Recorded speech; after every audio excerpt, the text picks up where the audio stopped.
కు పాల్పడమని వారు ఆజ్ఞాపిస్తే వారి ఆజ్ఞను ఉల్లంఘించవచ్చు.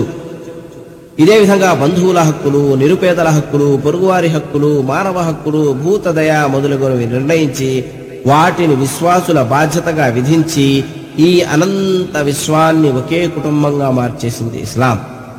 ప్రజల ధన మాన ప్రాణాలకు నష్టం వాటిల్లే వ్యభిచారం, విచ్చలవిడితనం, విశృంఖలత, సలింగ సంపర్కం, అసహజ సంభోగం, దొంగతనం, లంచం ఇచ్చిపుచ్చుకోవడం, మోసం, దగా, జూదం, పందెం, లాటరీ, వంచన, అబద్ధం, దూషణలు, దుర్భాషలాడడం, చాడీలు చెప్పడం, అపవాదులు, అపనిందలు వేయడం, పరోక్షంగా నిందించడం, అర్ధ పూర్తి నగ్నత్వ ప్రదర్శనలు, అశ్లీలత, నిర్లజ్జత, అవినీతి, అక్రమాలు, దురాక్రమణలు, దౌర్జన్యాలు, అత్యాచారం లాంటి సమస్త నీతిబాహ్యమైన పనులన్నిటినీ ఇస్లాం నిషేధించింది.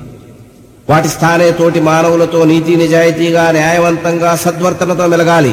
ఎవరికి చేతితో గాని నోటితో గాని నష్టం గాని హాని గాని కలిగించరాదని, ఎవరి మనసు నొప్పించరాదు. పరస్పరం సహాయ సహకారాలు అందించుకోవాలి.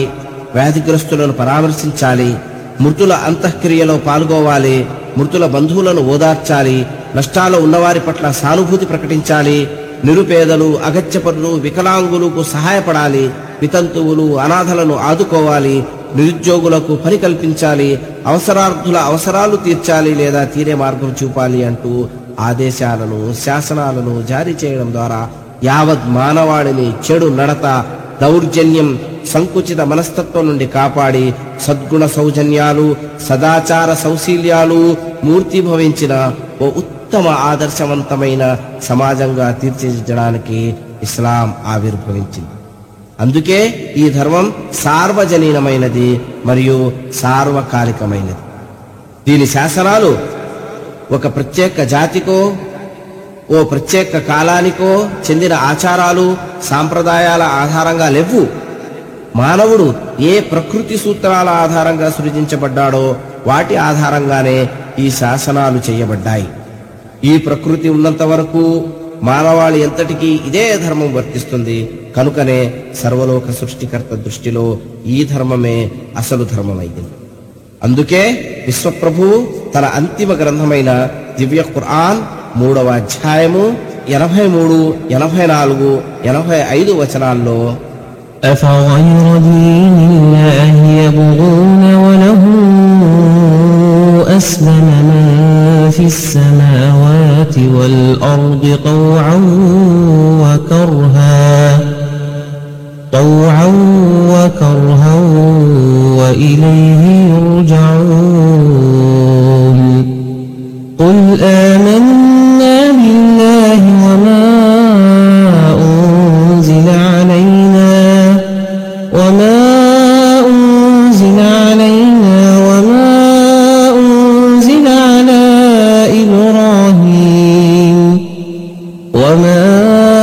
أنزل على إبراهيم وإسماعيل وإسحاق ويعقوب والأسباط وما أوتي موسى وعيسى والنبيون من ربهم لا نفرق بين أحد منهم ونحن له مسلمون ومن يبتغ غير الإسلام دينا فلن يقبل منه وهو في الآخرة من الخاسرين. అంటే ఇక ఈ ప్రజలు అల్లాహ్కు విధేయత చూపే విధానాన్ని అంటే ఇస్లాం ధర్మాన్ని వదిలిపెట్టి వేరొక విధానాన్ని దేన్నైనా కోరుతున్నారా ఏమిటి? వాస్తవంగా భూమి ఆకాశాలలో ఉన్న సకల వస్తువులు ఇష్టం ఉన్నా లేకపోయినా అల్లాహ్ విధేయతకు కట్టుబడి ముస్లిములై ఉన్నాయి. ఆయన వైపునకే అంతా మరలిపోవలసి ఉంది. ప్రవక్త ఇలా అను, మేము అల్లాహ్ను విశ్వసించాము, మాపై అవతరింపజేయబడిన హితోపదేశాన్ని విశ్వసించాము. ఇబ్రాహీము, ఇస్మాయిలు, ఇస్హాకు, యాకోబు మరియు యాకోబు సంతానంపై అవతరించిన దానిని కూడా మేము విశ్వసించాము. ఇంకా మూసా, ఈసా ఇతర ప్రవక్తలకు వారి ప్రభు తరపు నుండి ఇవ్వబడిన ఉపదేశాలను విశ్వసించాము. మేము వారి మధ్య విచక్షణ చెయ్యము. మేము అల్లాహ్ విధేయతకు కట్టుబడి ముస్లిములుగా ఉన్నాము. ఎవడైనా ఈ ఇస్లాం ధర్మాన్ని కాక మరో ధర్మాన్ని అవలంబించదలిస్తే ఆ ధర్మం ఎంతమాత్రం ఆమోదించబడదు. అతడు పరలోకంలో విఫలుడవుతాడు, నష్టపోతాడు అని హెచ్చరిస్తున్నాడు. పరలోక సాఫల్యం, నష్టాల నుండి కాపాడబడాలంటే ఏకైక దేవుడైన అల్లాహ్ను, ఆయన పంపిన అంతిమ ప్రవక్తగా ముహమ్మద్ సల్లల్లాహు అలైహి వసల్లంను విశ్వసించి ముస్లింగా మారక తప్పదు.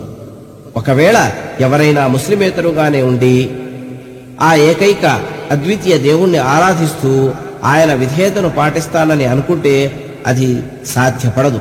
ఎందుకంటే ఒక్క ఇస్లాంలో తప్ప ప్రస్తుతం ప్రపంచంలో ఉన్న ఏ ఇజంలోనూ, ఏ ధర్మంలోనూ ఏకేశ్వరోపాసన, సంపూర్ణ దైవ విధేయత, అనునిత్య దైవాజ్ఞాపాలన సజీవంగా, పటిష్టంగా, పరిపూర్ణంగా జీవితపు అన్ని రంగాలలో ఆచరణాత్మకంగా లేవు. కనుక ముస్లింగా మారక తప్పదు. ముస్లిం అంటే ఒక జాతి పేరో, ఒక కులం పేరో, ఒక వర్గం పేరో, ఒక వర్ణం పేరో ఎంత మాత్రం కాదు.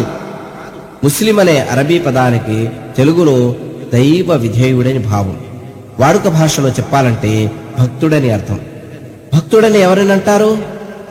ఎవరైతే దేవుణ్ణి పూజించుకుంటూ దేవుని ఇష్టం ప్రకారం మంచి మార్గంలో జీవితాన్ని గడుపుతారో వారినే భక్తులంటాం. అల్లాహ్ ఆదేశాలను, ప్రవక్త ముహమ్మద్ సల్లల్లాహు అలైహి వసల్లం సంప్రదాయాలను శిరసావహించి వాటి ప్రకారం నడుచుకునే ప్రతి వ్యక్తి ముస్లిమే, అంటే భక్తుడే. వాటికి భిన్నంగా నడుచుకునేవాడు ముస్లిం కాదు, అంటే భక్తుడు కాదు. ముస్లింల కడుపులో పుట్టినప్పటికీ ఇస్లామియా సిద్ధాంతాలకు వ్యతిరేకంగా నడుచుకునేవాడు కూడా ముస్లిం కానేరడు. అలాగే ముస్లింగా మారి కూడా అల్లాహ్ ఆదేశాలను, ప్రవక్త ముహమ్మద్ సల్లల్లాహు అలైహి వసల్లం సంప్రదాయాలను అనుసరించని వాడు ముస్లిం కాజాలడు. కనుక సోదరీ సోదరులారా, అష్హదు అల్లా ఇలాహ ఇల్లల్లాహ్ వ అష్హదు అన్న ముహమ్మద్ రసూలుల్లాహ్ అంటే అల్లాహ్ తప్ప ఆరాధనకు, పూజకు, వేడుకోళ్లకు అర్హుడైన వాడెవడు లేడని, ముహమ్మద్ సల్లల్లాహు అలైహి వసల్లం అల్లాహ్ దాసుడు మరియు ప్రవక్త అని సాక్ష్యమిస్తున్నాను అనే ప్రకటన ద్వారా సాక్ష్యం పలికి ముస్లిముగా, అంటే దైవ విధేయునిగా, అంటే భక్తునిగా మారి నిన్ను నువ్వు నరకం నుండి, పరలోక నష్టం నుండి మరియు వైఫల్యం నుండి కాపాడుకో. వాఖిరు దావానా అనిల్ హమ్దులిల్లాహి రబ్బిల్ ఆలమీన్. ఈ క్యాసెట్ ద్వారా మీరు ఎన్నో విషయాలు గ్రహించారని భావిస్తున్నాము. ఇది మీకు లాభదాయకం కావాలని అల్లాహ్ను కోరుకుంటున్నాము. మరిన్ని వివరాలకై సంప్రదించండి. మా చిరునామా ఇస్లాం ప్రజెంటేషన్ కమిటీ, తెలుగు విభాగం, ప్రధాన కార్యాలయం Masjid Mulla Saleh, Fahad Salem Street, Kuwait. Post box number 1613, Safat 13017, Kuwait.